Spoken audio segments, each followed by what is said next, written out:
Study in abroad. Yes, मैं अपने batch में एक लौती हूँ जो फर्स्ट अटेम्प्ट में ही फॉरेन कंट्री जा रही हूँ। और सिर्फ इतना ही नहीं, मेरे पेरेंट्स ने सिर्फ एक क्लिक में जाना कि मुझे कब फॉरेन जाना चाहिए।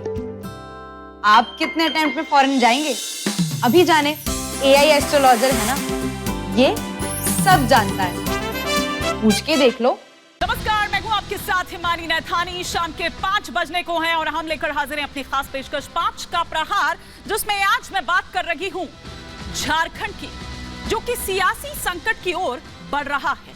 जमीन घोटाला मामले में झारखंड के मुख्यमंत्री हेमंत सोरेन से ईडी की टीम पूछताछ कर रही है। 5 घंटे से यह पूछताछ जारी है। मुख्यमंत्री सोरेन को यह अंदेशा है कि प्रवर्तन निदेशालय इस मामले में उन्हें गिरफ्तार कर सकता है।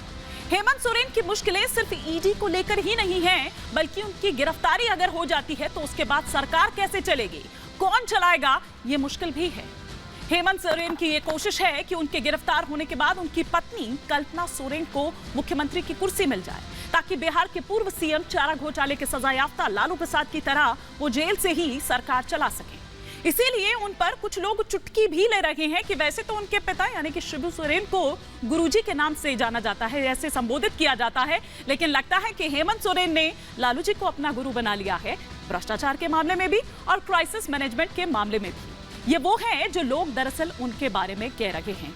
लेकिन क्या है ये पूरा मामला, जिसे लेकर दरअसल अभी ये पूछताछ जारी है और इस मामले में बाकायदा इससे पहले 14 गिरफ्तारी हो चुकी है। किस तरह से वो चीजें सामने निकल कर आई और क्या है वो जमीन घोटाले का पूरा मामला, ये सिलसिलेवार तरीके से हम आपको बताते हैं कि जमीन घोटाले का ये पूरा मामला है, ये पूरा केस है जिसमें हेमंत सोरेन से पूछताछ हो रही है। 36 ऐसे फर्जी डीड और कागजात जिसके जरिए दरअसल ये पूरा निकलकर सामने मामला आया है। फर्जी नाम पता के आधार पर ये जो खरीद बिक्री है वो दरअसल हुई है। साहिबगंज और आसपास बड़े पैमाने पर अवैध खनन हुआ।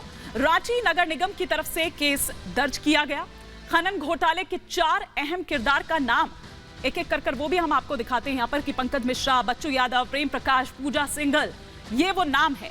और सेना की कब्जे वाली दरअसल ये पूरा जमीन है, पूरी जमीन जिसकी खरीद से जुड़ा हुआ ये पूरा मामला है। ईडी ने कई सरकारी दस्तावेज बरामद किए हैं भू माफियाओं के पक्ष में। जो फर्जी हस्तांतरण है वो दरअसल, और साथ ही साथ ईडी की तरफ से हेमंत सोरेन को 10 बार, ये 10वां समन है जो उनको जारी किया गया है। इससे पहले 9 समन उनको दिए जाते रहे लेकिन वो नहीं पहुंचे। तथ्यों को लेकर सीएम सोरेन से ये पूछताछ पिछले 5 घंटे से जारी है। लेकिन जैसा कि मैंने पहले भी कहा कि हेमंत सोरेन की जो मुश्किल है वो सिर्फ इतनी ही नहीं है, बल्कि वो ये भी है कि अगर ऐसी ही कुछ यहाँ पर संभावनाएं बनती हैं, यहाँ पर कुछ ऐसा होता है कि उनको गिरफ्तार किया जाता है, तब ऐसे में सरकार कैसे बनेगी, क्या वो समीकरण है, वो भी फटाफट से हम आपको यहाँ पर दिखा देते हैं। झारखंड विधानसभा का जो ताजा समीकरण है वो क्या है। कुल सीट की अगर बात करें तो 81, और जेएमएम की स्थिति की अगर हम बात करें, जेएमएम के पास जो नंबर्स हैं 29 जेएमएम के पास है। वहीं बीजेपी की अगर बात करें तो उसके पास 26, लेकिन यहाँ पर जेएमएम के साथ कांग्रेस 17 के साथ है।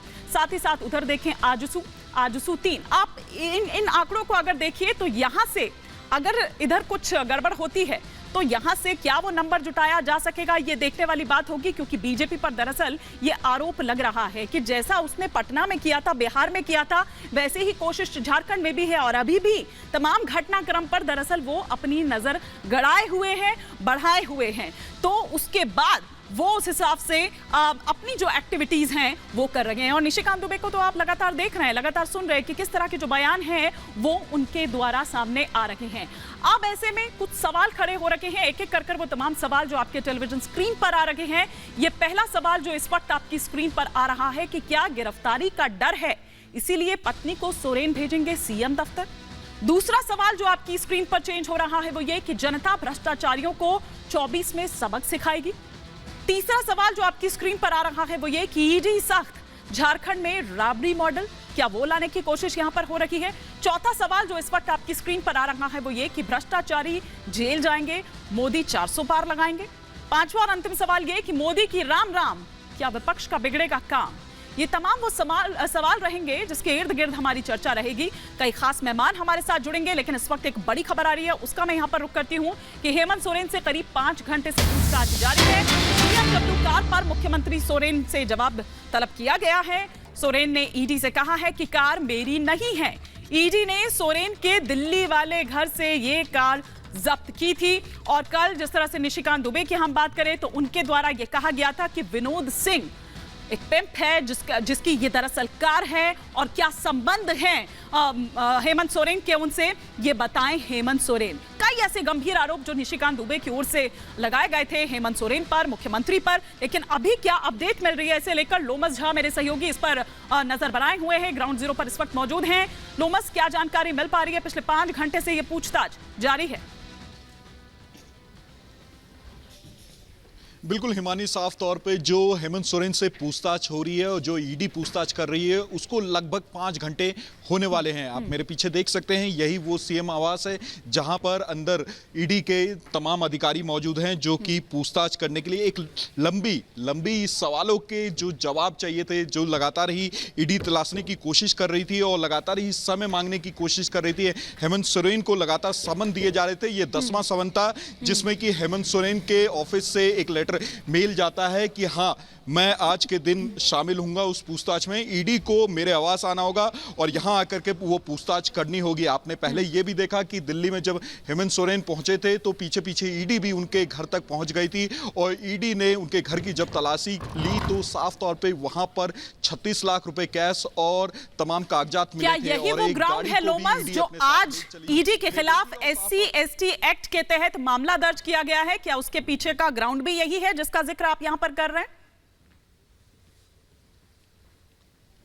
बिल्कुल साफ तौर पे हिमानी, जिस तरीके से वो कंप्लेंट कॉपी दी गई थी उसमें साफ तौर पे लिखा था कि ना तो ईडी ने पहले कोई नोटिस दिया और अचानक से वो मेरे दिल्ली आवास पे पहुंचती है और पहुंचने के बाद इस तरीके से उनके द्वारा कार्रवाई की जाती है। मेरे ड्राइवर से वो लगातार पूछताछ करते हैं, लगभग 15 घंटे तक मेरे घर में रहते हैं। पूरी तरीके से मेरी छवि बिगाड़ने की कोशिश उनके द्वारा की जाती है और उसके कारण कहीं ना कहीं जो दूसरे बीजेपी के जो नेता हैं उनके द्वारा लगातार उन पे आरोप लगाया जाता है कि जो झारखंड के सीएम हैं वो फरार हो चले हैं, झारखंड के सीएम कहाँ हैं। और अचानक जब सीएम रांची में यहाँ पे प्रकट होते हैं तो साफ तौर पे जो तमाम नेताएं होते हैं उनके मुंह पे एक ताला लग जाता है। लेकिन बात सवाल ये होता है कि जो बड़ा घोटाला है, जो जमीन का घोटाला है, वो उनके जो जुड़े हुए सवाल हैं उनके सवालों के जवाब क्यों नहीं देते हेमंत सोरेन? क्यों लगातार वो बसते हुए नजर आते हैं? जब 10वां समन उनको दिया गया तब अचानक सीएम ऑफिस से ईडी को एक मेल जाता है कि आज मुख्यमंत्री ईडी के सामने पेश होंगे, लेकिन ईडी को उनके आवास पे आना पड़ेगा। और तब जाकर के ईडी की टीम यहां पर लगभग 1:30 बजे के दौरान यहां पर पहुंचती है और अंदर उनके द्वारा पूछताछ की जाती है। लगभग कई सवाल है क्योंकि इस पूरे घोटाले को लेकर के कई सवाल है और उन्हीं सवालों से बचने के लिए लगातार हेमंत सोरेन समन को दरकिनार करके कभी इस शहर से कभी उस शहर और कभी तो वो शामिल ही नहीं होते थे पूछताछ के लिए। और साफ तौर पे आपने देखा दिल्ली का पूरा किस तरीके से ईडी की टीम पहुंचती है, 15 घंटे तक उस घर में रहती है और उसके बाद पता चलता है कि हेमंत सोरेन यहां पर पहुंचे हुए होते हैं। तब ईडी को तब तक एक मेल इनके ऑफिस से भेजा जाता है कि हेमंत सोरेन शामिल होंगे 31 तारीख को। और साफ तौर पे ये भी उनके द्वारा कहा गया कि पूरी तरीके से एक सहयोग करते हुए दिखेंगे। लेकिन कितना ये सहयोग सत्य पाया जाता है वो तो जब ईडी सवाल करके बाहर निकलेगी उसी से अंदाजा लगाया जा सकता है।